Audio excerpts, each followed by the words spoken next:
ఈ virgin test ఏదైతే ఉందో ప్రీ మ్యారిటల్ అతను మ్యారేజ్‌కి బిఫోర్ రిలేషన్‌షిప్స్ ఉన్నాయా లేదని చెప్పి ఒక టెస్ట్ ఇంతవరకు ప్రామాణికత. ఆ టెస్ట్‌లో ఎంతవరకు ప్రామాణికత? ఇప్పుడు క్వెషన్ ఏంటంటే రియల్‌గా టెస్ట్ చేస్తారు. రియల్‌గా ఆ టెస్ట్‌లో కన్ఫర్మేషన్ ఉంటుందా?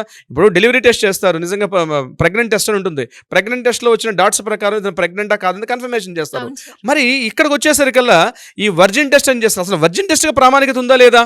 హ్మ్. టెస్ట్ చేయమంటున్నారు కరెక్టే.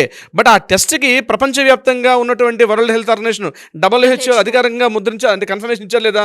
నిజంగా చేయొచ్చా చేయకూడదా? ఇప్పుడు గర్భ నిర్ధారణ పరీక్షలు చేస్తారు మనం డయాగ్నోసిస్ సెంటర్‌కి వెళ్ళేసరికల్లా పుట్టే శిశువు ఆడా మగ తెలుసుకునేటప్పుడు ఆ పరీక్షలు మనం బ్యాన్ చేశారు. అలాంటి టెస్ట్‌లకి కన్ఫర్మేషన్ ఇచ్చింది. వరల్డ్ హెల్త్ ఆర్గనైజేషన్ వాళ్ళు ఖచ్చితంగా ఇది ఆడ శిశువా? లేకపోతే ఆ ఇన్ఫాంట్ బేబీ మగవా? లేకపోతే ఆడ అని చెప్పడానికి చేయొద్దని చెప్పి మనకి ప్రతి చోట కూడా మనకి పోస్టర్‌లు కూడా వేస్తూ ఉంటారు. మరి అటువంటిది అలాగే ప్రెగ్నెంట్ టెస్ట్‌లు కన్ఫర్మేషన్ చేశారు. అలాగే లింగ నిర్ధారణ పరీక్షలు అంటే పుట్టే బేబీ ఆడా లేకపోతే జెండర్ టెస్ట్ కూడా చేస్తున్నాం. కానీ ప్రీ మ్యారిటల్ టెస్ట్ అన్నది అంటే వర్జిన్ టెస్ట్ అన్నది రియల్‌గా ప్రామాణికత ఉన్నదా లేదన్నది కూడా తెలుసుకోవాల్సిన ఇంపార్టెంట్. అది మన విషయం. లీగల్ డెఫినిషన్ కాదు.